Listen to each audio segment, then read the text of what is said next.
This episode of the Quit Your 9 to 5 podcast show is brought to you by the Quit Your 9 to 5 Academy.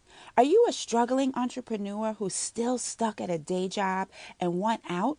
If you're ready to ditch the 9 to 5 life for good, to do what you're really passionate about, let us show you how to monetize your passion into a business that keeps you happy and makes you money. Visit quityour9to5academy.com for your free exit plan strategy guide. Are you ready to quit your 9 to 5 and pursue your passion full time? We'll show you how. Create a business doing what you love. You're listening to the Quit Your 9 to 5 podcast with your hosts, Tamisha and Damian Duncan.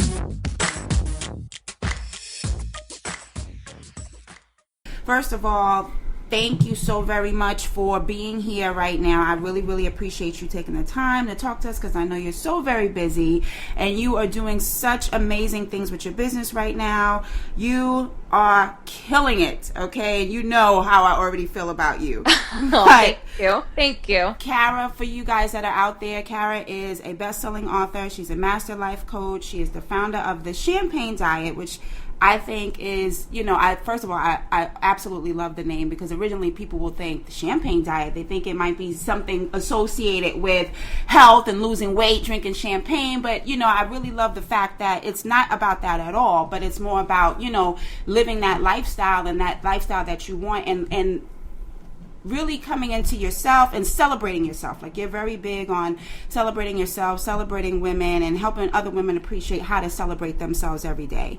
And then you have so many amazing books. Fearless and Fabulous is one of my favorite books that I've read from you. And then my new favorite book that I told you about that I absolutely love and adore, and if you guys don't have it, you've got to get your hands on The Girl Code, because The Girl Code, oh my God, like, that book was so inspiring to me, Cara, and I'll let you talk a little bit about, the purpose behind the book and all that good stuff, but just a person reading the book on my end, like I told you, I couldn't put that book down because it's just it does so much, which is one of the reasons why we do this interview, to hear other women's story and what inspires them and how they deal with fears and all kinds of things. And it just made me really look at myself and the things that I deal with and struggle with and let me know that I'm not alone. And, that was just really encouraging. So I'm glad that you did that, because we as women really need to hear that from other women in our industry. Yeah, thank you. So I know that you are an amazing woman and all the fabulousness that you have going on. You've been featured on so many wonderful platforms like Huffington Post, Glamour, a whole bunch of things. But I want you to kind of tell the people, a little bit about you and who you are. Yeah, so I started my blog, The Champagne Diet, back in 2008, which is so crazy because it feels so, I can't even believe it's coming up on 8 years now. But I started the blog really as a way to just share my stories and share a very transformative time in my life that I was experiencing on every level. I came out of a long-term relationship that was not good for me. I got healthy physically, emotionally. I was just experiencing all these shifts, and I felt like I wanted to share them. And I knew I had a book in me. I knew I wanted to write a book. So I created the blog kind of as a way to test the waters, to start putting these stories out there and just to start connecting with women and sharing. And the response that I got from that blog was so overwhelming. I had women literally from all around the world, which is so great about the power of social media, that we can connect from anywhere, just constantly reaching out to me saying, hey, I really love that blog that you wrote. Here's what happened to me. And, women started asking me for advice, and we started sharing, these stories with each other. And I felt like I knew that there was something else I wanted to do, some deeper work that I wanted to do with women. I had a passion for helping other people. And that's where the idea to life coach came in. So all the while I was blogging, I was in my full-time career at MTV, working in digital advertising. So I was sort of living this dual lifestyle. I would work during the day in a job that was really kind of soul-sucking. I mean, MTV is a great company. I'm so grateful for that experience, but it was not my passion. Right. So, I was building this thing on the side that was so clearly becoming my passion, and it just has kind of taken shape from there, and it's evolved, and it's just become my baby, essentially. And I mean, thank you for sharing, Cara. And what I want the Quit Your 9 to 5 listeners to understand is you mentioned a lot of things in your sharing just now. And one of the things that you said was through social media, you were able to touch so many lives. But the point of the matter was entrepreneurship had allowed you to share your stories with communities, with groups of women that were possibly going through what you were going through. So that's just showing your Quit the 9 to 5 listeners the impact that entrepreneurship has on a community of people, a group of people, things of that nature. You also talked about, working at MTV and pursuing your passion. You can't serve two masters. And you also showed gratitude for where you were currently at MTV. So even if you hate your job, you still have to have some gratitude. So thank you for sharing that. Yeah, I totally agree with you on that point. I think that it's very easy to get wrapped up in the feeling of like, oh my gosh, I can't do this one more day. I can't, this is just not working for me. And I had many days when I was there where I was like cursing under my breath, walking in the building, like just not feeling it. We all do. But when you take a step back, one of the big mindset shifts for me with making peace with my day job until I could quit, I looked at MTV as an angel investor for my business. Nice. And I said, this company is paying me every 2 weeks, and I get to choose what I want to do with that income. Yes, we have bills to pay. Yes, we have rent to pay. But all of that other money that I was building, I wasn't taking vacations. I wasn't spending a ton of money shopping and buying shoes. I was putting that all into my business. I was building the books. I was building a website. I was paying editors. I was paying designers. And I was essentially growing my brand with the money that I was making from my full-time job. That's amazing that you said that, because, that's part of it. Like, so many people want out and they get stuck on that, I don't know what to do and blah, blah, blah. It's like sometimes you don't necessarily know the answers right off the bat, but you said, this is my angel investor and I'm going to take my checks. I'm going to make sure that I have my living, situation taken care of. But at the same time, now I'm going to build my brand, which I think is so important. And a lot of people miss out on that step. And that's why when it's time for them to make that transition out of their job, they can't, because they haven't they haven't put those things in place. I think that's amazing that you did that. I'm so impacted by what you said, the angel investor for my business, like, just repeating what you said, because most people, they always have the excuse, the biggest excuse is, I don't have the money to make the transition. But you just said it. Your job is your angel investor. And you also said a key word. You chose to use that money to, manifest your business. So listen, I just want you, Quit Your 9 to 5 listeners, to listen to the words, because they're very impactful. And another thing that I want to mention is, when you started the champagne diet, it kind of reminds me a little bit about, my story. I knew that I wanted to be an entrepreneur, but a lot of the things that I wanted to do, I really didn't think I could monetize. So I started off writing a blog at the same time, and I transitioned into my event planning business, but I started a blog called The Posh Event. And that was just my creative outlet to, be able to dabble into my creativity while I was working at Coca-Cola. And so after a while, when you get this, you get the inspiration from other people reaching out to you, and you're like, there's something here, that takes guts to say, okay, I'm going to now make my business my angel investor and really capitalize on what I have going here and jump into that space, jump into that fear. So you have something to say? And something else came to mind. We run into a lot of people too. We do webinars and different things, and we introduce the Quit Your 9 to 5 system to them, which is called a passport to freedom, by the way.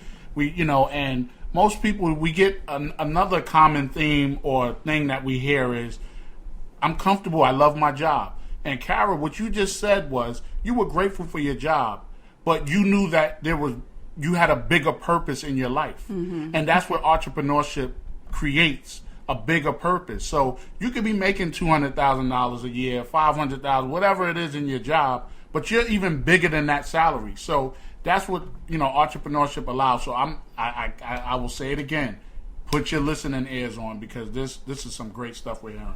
So, Cara, when was it to the point where you finally made the decision and said, "Okay, I'm definitely leaving MTV"? And I can speak to the fact that, MTV is a big deal. I had a girlfriend, one of my best girlfriends used to work for MTV as well. And, getting into one of those positions, even with me working for Coca-Cola, one of the hardest things for me to do was just leave Coca-Cola, because here in Atlanta, if you work for Coke, that's a really, really big deal. As working for a brand like MTV is a really, really big deal. And to leave that and go into your own business, that had to be very fearful for you.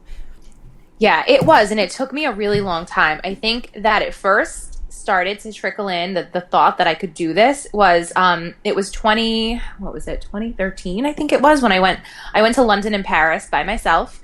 And that was a big step for me to go out and to start connecting with women in other countries, because I had a big fan base in the UK.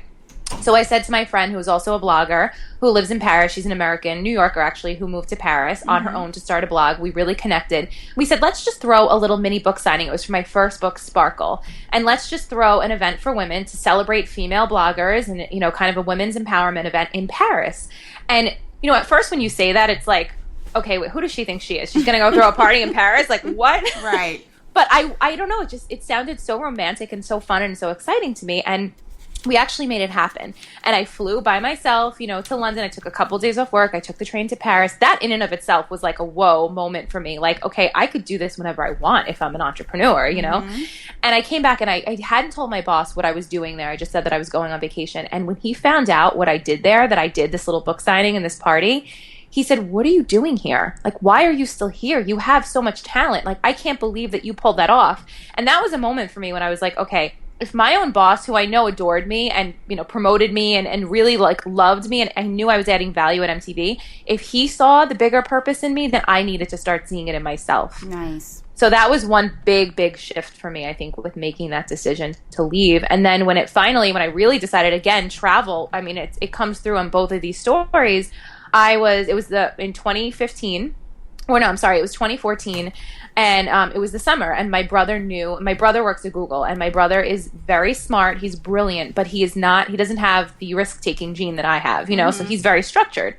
And I was nervous to tell him because I really value his opinion. And I finally sat him down. We went out for a glass of champagne. And I sat him down and I said, I think I need to leave MTV. And I was so scared. It was like scarier than telling my mom, you know, because my parents are divorced. So my brother's like the real man in my life. So it was like almost like as if you would tell your dad. Your dad, you know? yeah. Yeah. And he was like, you know, I think you need to do it. And I was like, oh my God, like he thinks I need to do it. Like this is crazy. And he was going to Tokyo. He had, you know, lived in Japan through the JET program in college, and he loves Japanese culture. And he said, why don't you just come to Tokyo for a week and see, you know, if like just what it's like just come with me. Maybe this will help you. This will help transform you and help you get to this decision to like really finally have the balls to quit. So again, totally scared. Like I just said, you know what, screw it. I'm going to book this trip. And I flew by myself to Tokyo with him. And I stayed with him and his fiance. They were renting a little apartment in Tokyo for a couple days. And I wound up just having this beyond, I mean, I can't even, we want to talk about transformation, like in your world getting flipped upside down. Being there in that environment, again, just made me realize like how little my problems were. And my little, you know, fear was so small of leaving this job. And I realized there was this whole other big world out there. And I came back and I just couldn't go back to like the routine. I couldn't go back to the day to day. And I walked into my boss's office and I said, it's time, I need to go.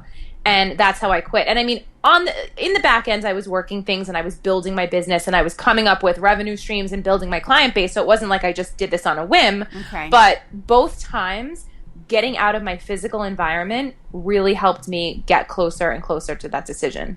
Wow, and that's amazing, and I'm glad that you said that also, because sometimes when you're stuck in the same environment constantly, that's all you see. You can't think outside of that box. So, you know, thank God for your brother who pushed you and said, you know, come with me to Tokyo or come experience what that is. And sometimes you got to do that. Like sometimes you got to get, I know we have some of the biggest breakthroughs when we go on vacation and we're just like, what is wrong with us? Like, you know, you go back to your house and you're sitting in your box and you know, you let your problems become bigger than you. But when you step out and see that there's so much more to life, that kind of helps push you to like, okay, what am I doing? Because you're trading your life for dollars in a sense to work for someone and do something that's not gratifying you, that's not fulfilling you. And also at MTV, you know, you were grateful, you loved your job, it seemed like you had an amazing boss, which is like a dinosaur these days, and you know, and you went from having an ordinary life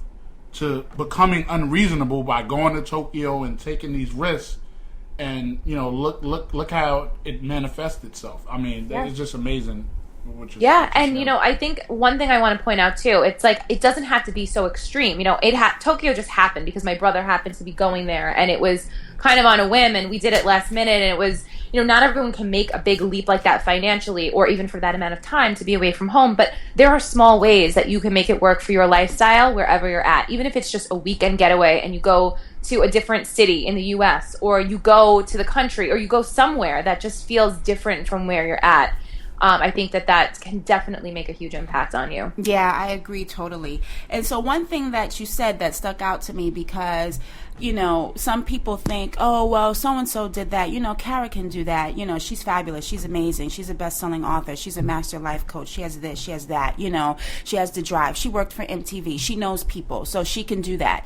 But one thing that I feel resonated with me and something that you just said is that, 2013 is when you decided to go to Paris and do your first book signing.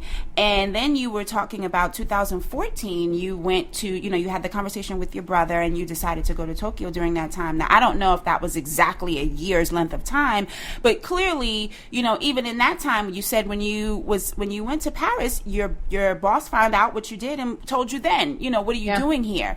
But obviously you still stayed there because in 2014, you were still kind of, going back and forth and saying, listen, I think it's time to do it, but you didn't do it yet. So I say all of that to say, some people think I can't do it because they let their fears, get in the way. But obviously you had some concerns or some fears why, you didn't pull the trigger and make that decision right then and there when your boss kind of gave you the stamp of approval to say, go and do it. So talk to us a little bit about some of the fears that you really had about leaving your job. Well, at the time, my husband was still a freelance contractor for MTV. He works at MTV as well. I helped him get in there a couple years back. So we had to work as a team. I think a lot of people can relate to that if they're married or they have kids. We don't have children, but we still, had to kind of figure it out between the two of us, like who had the quote unquote stable job. And his job was very kind of, we didn't really know if his contract was going to get renewed each year. So I had to kind of sit back and say, well, right now this isn't the right time for me. I don't feel like, it's the smartest move. So I always encourage people to take very calculated, well thought out risks. There's one thing to jump, but there's another thing in, jumping too soon or not planning your finances properly where you wind up in a situation where you have to go take another part-time job or another full-time job to make it work. So we were very strategic in the way that we planned everything. And I actually coached him on how to have a conversation with his boss to wind up getting a full-time job at MTV. So we worked together and, set him up to be in a position where he could, present his milestones and his, achievements at work to his boss to say, hey, like, I need to make this official. And he wanted that. That was not just something I wanted. He wanted to be full-time staff there because his life prior to meeting me was very freelance-based. He was a professional motocross rider, so he didn't have any, stability in that sense. So we kind of like partnered together, just like you and your husband do, and had to figure out like, okay, how is this going to work the best for our team, our family? Mm-hmm. So that was a big factor in it. But aside from that, I mean, I think we all have the fears. I come from, I come from a single parent household. My mom raised us by herself, and we were always taught, get a good job with health insurance. And Mm-hmm. Exactly. And like I think so many of us can relate to that, and it was like, well, you've got a good thing, don't mess it up. And I had that drilled in my mind, and she was so supportive. She still is so supportive of me, and she kind of like had teetered between go out and live your wildest fantasies, but be stable and don't, screw it up like I did, because she wasn't working when my parents were together. My dad left and she had given up everything for him and then had to start over in her 30s and get a full-time job, put herself through college at 40 and all that stuff. So hearing her voice definitely was sort of always in the back of my mind. And until I realized that was her perspective and that was a limiting belief that she had based on her experiences, that's when I was able to break free out of that cycle and let that go. And thanks for sharing that too, Cara. I hope the Quit Your 9 to 5 listening ears are still on, because here's the thing you need to understand. Fear will always exist. But the question that you have to ask yourself is, who are you going to be in the face of fear? And Cara just explained who she was in the face of fear. Her husband was working a job where it was kind of unstable in terms of full-time versus, contractual. So what they did was they created a strategic plan and partnered with it, and created a plan on how he was going to get a full-time job. I mean, you gotta listen to what she's saying, because, you know, you have to, anytime you have a circumstance, you have to ask yourself, who are you going to be in the face of that circumstance to overcome it? Yeah, and then the fact that, you know, sometimes you gotta think outside the box. You know, it was like, okay, if I want to leave, you know, how do we make our family circle stable so that, you know, I can pursue what I need to do and you can still be able to do what you want to do, but we make sure that we have some stability here. It's amazing, though, that you had support from your husband, from your family, because that means so much to us, and sometimes we let that get, you know, bigger than us. Because I know for me, you know, I was so afraid to let my parents know that I quit, because I didn't really want to hear what they had to say, because I knew that they were going to try to talk me out of it. Like, are you kidding me? You got them 2 boys. You can't do, you know. Yeah. And I didn't want to hear that, you know, not that they didn't believe in me and know that I have the ability to do certain things, but it's like, you've got to surround yourself around people who are going to inspire you. So I'm so glad that you had a good support system that helped you get to this level, because they knew your potential and what you were already doing. You just needed that outlet to expand on it. And then you get mixed messages from your parents and people. They tell you, hey, you could be anything you want to be. It's possible. But don't quit your job. Yeah, exactly. And I'll never forget, my mom took me to brunch one of those days when I was making the decision, and she said, you know, I'm really proud of you. I'm excited, but these are a few things that you should probably do. Like, you know, you should probably turn off your cable now and probably stop getting your weekly manicures, because she's an accountant. So in her mind, she was like, save as much money. You're not going to make money in your first year. And she was like preparing me almost not to make money. And she meant well. She was trying to teach me to be quote unquote smart. But I think, you know, I had to realize, like, I remember looking at her thinking, no, that's not going to happen. I don't need to worry about this. Like, I know I'm going to make money. I'm going to make triple the money that I made at MTV. Mm-hmm. So again, as much as she was excited for me, she was still very cautious about it and trying to almost prepare me, like, not to be successful, because in her mind, that's what entrepreneurship was. It was a risk. You didn't make money in your first couple years of business. You lost money. You know, all of these things she had been taught. So I had to really look inside myself at that point and say, I respect where she's coming from, but this isn't going to be my story. Yeah, and that's great, because it's like they want to help us. They think they're helping us. You know, they're not, you know, our immediate family, they're not going to, we hope that they're not going to be malicious, or, you know, they think that they're helping us by protecting us. Like, you know, save your money, make sure you do this, make sure you do that. But again, like you said, that's a limiting, you know, thought to say, I'm not going to have the ability to do this. Why wouldn't I have the ability to do this? I'm going to supersede what I've had the ability to do. You know, so that's really great. So you made this decision. You were working, you know, rocking, I should say. You were rocking the champagne diet. And a lot of us, you know, start out blogging. So many bloggers, you would never even guess that they have a full-time job, because they're consistent with it, and that propelled into other things. So how long was it before the initial, you know, you started your blog, you started the champagne diet, you started doing things in your business, you wrote your book, until you finally left MTV? What was the time frame? I would say there was a good 2 years there where I was seriously thinking about it.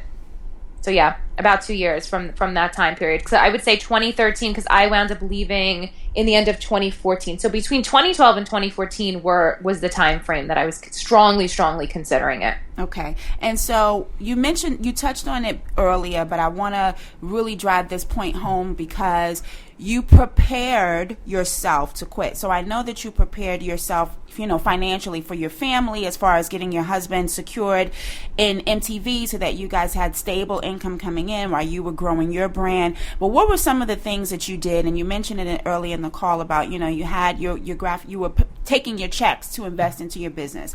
So what were some of the things that you did first to start really monetizing your business?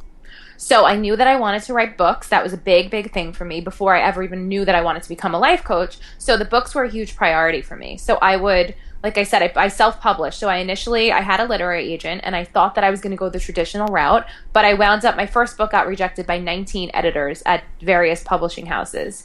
So that was a big slap in the face for me, realizing, okay, yeah, I've got to like now make a decision and see how I want to do this. And at the time, I was watching the self-publishing industry change rapidly. I was reading a lot of Seth Godin. I was reading a lot about the new technology that was coming out and the way that audiences were receiving information and wanted to receive information. And I saw a huge opportunity there to go out and do it myself. And I saw a big, especially when, related to revenue. So I wound up self-publishing my first book, and I did 3 more. So I have 4 self-published books now that I've put out in the past 3 years. So that was a big investment for me. Not huge, but that was definitely one of the bigger investments for me. Hiring a graphic designer to do my covers, hiring an editor to edit my books, doing all of the promotion behind it. So flying to different cities, like paying to fly myself to, different news stations to go and do appearances, to talk about the book and do interviews. So I put a lot of legwork, a lot of money into that piece of it. At the same time, I was also coaching, and I was building up my client base and running coaching workshops and mastermind groups for women. And all the money that I was making there, I would put directly back into the business, specifically with travel and hosting events and that sort of thing. Great. So you see, there's a theme to what I'm doing. Quit your 9 to 5 listeners. Remember, I just said, who are you going to be in the face of fear? And that was one example.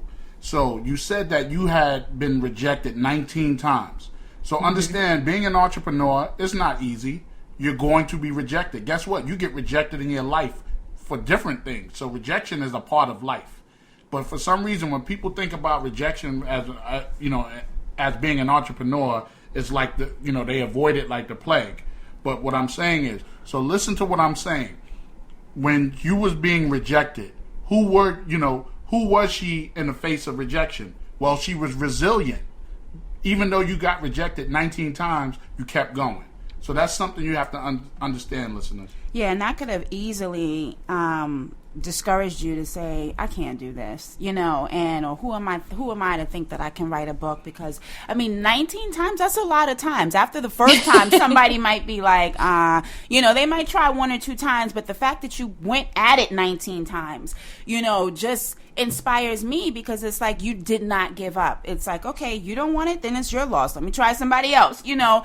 So you didn't give up, and that's so important, because especially when you've got so many other things happening and you're fearful about what this can become, that 19 times of rejection, that 5th time of rejection, you could have easily thrown in the towel, but you didn't. And so I'm so glad that you didn't, because then I probably wouldn't be speaking to you right now. But, Yeah, and my motto is rejection is just redirection. So, and that's a big one for me. And I always remind myself of that, because now my next, what I've been doing a lot of lately is television, and you get a ton of rejection with television. I pitch TV producers all the time, and they say, no, I'll pass, or no, thanks, or they just don't answer you. So when I am rejected from something, I say to myself, okay, number 1, can I make this better? And if I don't think I can make it better, then I think, who else can I sell it to? Who else can I pitch it to? So, making the decision, especially with self-publishing, that was the best decision that I ever made. From a financial perspective, my books, initially started bringing in a couple $100 a month, and they now bring in more money than I was bringing in at MTV in my full-time job. And if I wanted to, I could live off my book money, and that could be my full-time job. So that in and of itself blows my mind, and I think about it every single day, and I think about how grateful I am for that. But it took such a strong belief in myself in the face of adversity and in the face of obstacles to say, you know what, no, even if I'm the only person that believes this will be successful, that's enough. That's awesome. And then also I want to point out the fact that, when most people, when they become entrepreneurs, they think they made it. That's just the beginning process. Mm-hmm. And you said something. You are a continuous learner. You said you made mention to, reading Seth, studying Seth Godin, and also, figuring out how do clients want to receive information. These are necessary steps that you have to take continuously. And remember, entrepreneurship is a journey. It's not a destination. And a lot of people, I'm a boss. Really? And that's it. And then they, like you said earlier, end up going back to a part-time job because they haven't strategically planned and really plan things out. So you talked about some of the things that what you're now able to do. So what are some of the freedoms that you're now able to embark on? Because, we're really big about promoting this, giving yourself or creating your passport to freedom. Because like Damien mentioned earlier, and this, entrepreneurship is not easy. And you've just said it with you telling us that your book was rejected 19 times. That, that could be discouraging if you allow that to be. But that just goes to show you there's a lot of hard work, a lot of persistence that's involved, and consistency when you're trying to build a brand. But once you allow yourself to, take those risks and step into that fear anyway, it actually opens the door to so much more freedom on the other end. So talk to us about some of the amazing things that you were able to do and how, finally stepping into your purpose has allowed you to embark on a newfound freedom. Well, I think one of the biggest things that I'm thankful for every single day is that I get to create my schedule. I hated getting up in the morning and having to go into Times Square. I live in Brooklyn, so I had, with rush hour, yeah, with rush hour traffic, that's an hour and a half commute each way. Right. So I would sit on that bus and just be like, oh my God, I can't do this. I can't do this. So 3 hours round trip of commuting each day was just hell on earth. So the fact that I don't have to do that anymore is really exciting. I think one of the other things that I love is that I get to pick whatever I choose to work on. So when you're in a full-time job, your boss is handing you projects all day and you've got a set list of job duties. And if you're not in a progressive company, you really can't touch that and sculpt that to make it look like what you want. So the fact that I can, choose what I feel like working on every single day is such a gift to me. I think, what else? Traveling, that's definitely one of them. Being able to just work from anywhere. I've been kind of toying with the idea at some point of being able to go rent an Airbnb in London. I love London, for a month and just go work from there. And that's an option. It's a very, practical, like realistic option for me right now. So planning of my day, and I think choosing whatever direction I want my business to go in without having to have approval of someone else, in a position of authority is exciting for me. Yeah. And I think one thing that you didn't mention, because it comes so naturally to you, but just being a recipient of, your awesomeness, I think that one thing that you should add to that is the fact that you are inspiring women, and you're empowering other people, which helps to kind of empower yourself. It's like, you're doing something that you enjoy doing that comes natural to you. You're one of the most genuine people that I know. And I feel like, the average person wouldn't expect that, because they, it's just like, oh my God, like you're so real, you're so down to earth, and you're willing to help, and you genuinely have a passion to help other women. I mean, I'm sure you help other men, but I'm just saying, for sure, I know that your business is geared towards women, and that in itself, having the ability, you're not confined by which, like how you mentioned earlier, they'll, your boss will give you a project, that's what you're working on, and a lot of times that would, when I was at my job, Coca-Cola, again, is an amazing company, and it taught me so much. But there were a lot of projects that I was not interested in working on because it didn't allow me to, tap into my creative side. But guess what? If I wanted my check, if I wanted to keep my job, I had to do them. But now that you have the ability to create things that help inspire other people to be a bigger and better version of themselves is gratifying. And, I know you're very big on being grateful and helping other people to understand that, but that I think is priceless. When you have that ability to share your purpose with other people who's helping other people be a greater version of themselves is just amazing. And I can't stress the importance of the magnitude when you have a job, it's not a bad thing, but it just limits you. You made the shift from being in a controlled environment to becoming the engineer of your life. I mean that goes without saying. It just put you in a position where you became bigger than your job, and it allowed you to touch so many people. And I'm quite sure that wasn't. You said you were just doing blogs and you were sharing your story, and look how it just became, an international success. I mean, that's amazing. Yeah. I think, thank you. And I think, Tamisha, you're right. Like, I don't even realize that sometimes, but I do say to myself every day, like, I don't have to work. I get to work. It doesn't even feel like a job anymore, to be honest with you. Like, I don't even realize, like, what day of the week it is. Like, okay, it's Sunday. Yeah. It's like a month. Oh, it's a holiday today. Like, people aren't working. Wait a second. You love what you do so much, and it's a privilege. And I think especially in the fields of self-help and, helping women transform their lives, like, it is the biggest honor and privilege to get to help guide someone to be the best version of themselves. Like, it's the most gratifying and fulfilling thing that I think anyone can ever experience. Yes, I totally agree with that. So what advice would you give somebody that's kind of in the same predicament as you were a couple of years ago, where they're, in their job, they know this is a soul-sucking job, they know they're not living in their purpose, but they want out, but they're not really sure how to get started. So what would you tell them? I think the first step is dealing with those mindset shifts, and I talk about a lot of them in Girl Code. You know, I think it's great to get business advice and to build your brand and to develop, streams of income. But I think if you don't deal with the mental piece and kind of set those building blocks for success up in your mind, you're not able to ever even, take your business off the ground. You could be the most talented business person. You could have the greatest idea. But if you don't believe that you will be successful, you never will. Right. So, working on that piece first, working on the personal development piece, and really, really, getting past your fears, building your confidence, and solidifying that belief in yourself, I think is the first step. And then aside from that, like once that is down, figured out and down pat, I think kind of the rest comes naturally. You're able to then put yourself out there and do the necessary things that you need to do in order to manifest that dream. I think also to add on to that, you being a coach, I'm a coach, so I totally understand. And, Tamisha being a coach as well, it's, you have to be coachable. Mm-hmm. And I promise you, if you go get a coach in that specific field that you want to be successful in. And I promise you, if you allow yourself to be coachable, there will be transformation. Yeah, I agree with that completely. I think a lot of people don't realize that there's a lot of work that has to be done, and they don't seek that help, and they think that they can do it alone. And, right. Entrepreneurship is so isolating to begin with. Like, don't isolate yourself even further. Find people, even if it's not a coach at first, even if you're in the really beginning phases and maybe you can't afford that, find a meetup group in your neighborhood, in your area, or find people online. I tell this to women all the time.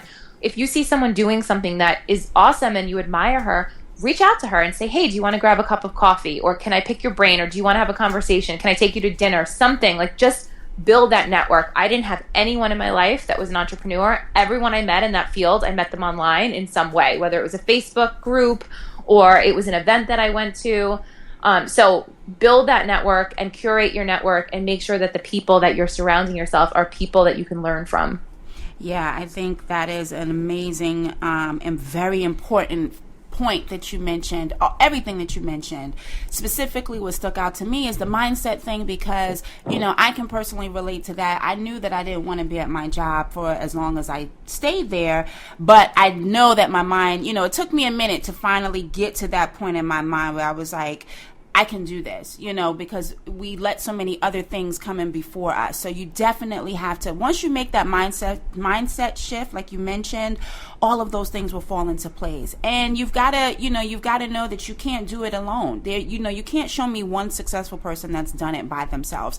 Your network is going to be very important for you, because, surrounding yourself around other people who have done it, who are trying to do it, and all of that helps to propel you to the next step. So that's really great that you mentioned that, because that's so important. And so many people miss that step. They miss the mark on that, the mindset thing, and they miss the mark on, I don't need anybody. I can do this myself. And especially when you're bootstrapping it and you're trying to start, you're trying to save $1 and you want to try to cut costs. And for some odd reason, when it's time to really invest in yourself, that's the thing that we feel we don't have to spend our money on. It's like, oh no, I'll put some money on some Facebook ads instead of trying to invest in yourself. You've got to be strong enough to be able to deal with these types of things out here in these streets of entrepreneurship. And that's important that people miss that. I'm glad you mentioned that. Yeah, and then I see women who, will go out and buy a pair of Louboutins or a Louis Vuitton bag, but they say a coach is too expensive. And I'm like, hey, you've got to get your priorities straight. Oh my gosh. Or just come back and say that they don't have money. Right. They don't have the money. I'm like, yeah, but that's the thing. Like, that's what we're saying. They don't have the money, but they rocking the hot new shoes. They got the bag. They going out with their girlfriends. Like, we're not saying that you got to be piss poor and you got to struggle and eat ramen noodles and shop at Payless. I mean, shut up. Right. We're not saying that that's what you got to do. If that's what you like to do, perfect. Right. But the fact of the matter is, those are the same people that will spend $700 on a pair of shoes, but they don't want to invest in a coach to help them build upon that $700 to be able to buy 10 pairs of shoes. And just to add on to that, there's a lot of the same. This is the same character we're talking about. So any of your Quit Your 9 to 5 listeners, if this is you, we're turning it up on you right now. We don't care. Now, here's the thing. In addition to that Louis bag that you bought, or whatever you bought, and you go onto these webinars and then you want to ask one question, which is not even a specific question, and then you try to take that one question and build your business behind that answer. Yeah. And the question that I'm going to ask you is, how is it working for you? I won't answer it because you already know the answer. Gosh, you just came for the people's neck. Go ahead, Brooklyn. Cara. I tell people, Hey. I ask people this: do you have a budget for your mind? If so, what does that budget look like? Wow. Because if you don't have a budget for your mind, there is a major, major problem. And again, everyone is in a different place, but I'm sorry, you can afford a $4.99 Kindle edition of a self-help book. There's no excuse for that. You know, I have Right. women sometimes tell me, are your books going to go on sale soon? And I mean, listen, I get it. Times are tough, but you can find $4.99 to buy a Kindle book. No excuses. Wow. If you can't do that, you should not be in this business. Plain and simple. And no offense, I'm coming with the haymakers. That same person that you just identified, you know what they do? Let's say if they want a steam mop, right? They wait all day. They need the steam mop in January now. They wait till Black Friday to buy it because they could save $40 when they could have had it in January.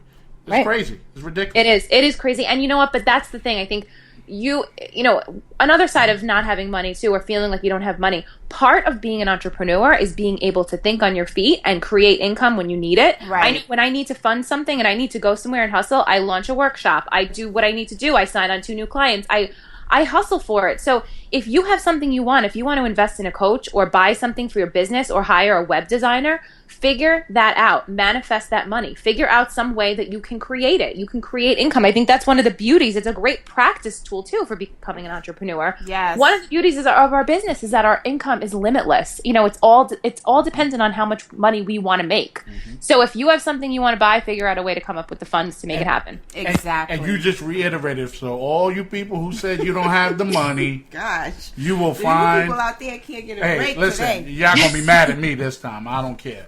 But there's no excuse. So when someone says I don't have the money, that excuse is totally absurd. Yeah. Ridiculous. You know what that means? That means I don't want to spend the money on this right now. This Right. is not my priority. And Right. that's okay. But then, you know what? In 6 months later, when they come back to you and they're ready, you know, it's a whole different story. Exactly. So realize it. And it goes back to what I said. If you don't have the money, who do you have to be to get that money?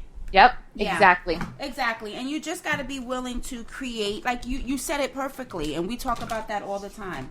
You have to be willing to create the possibility. I talk about that a lot. It's like, you know, and people would say that and it didn't really mean anything to me until I was an entrepreneur and was like, okay, so I don't have a check coming to me on the 15th.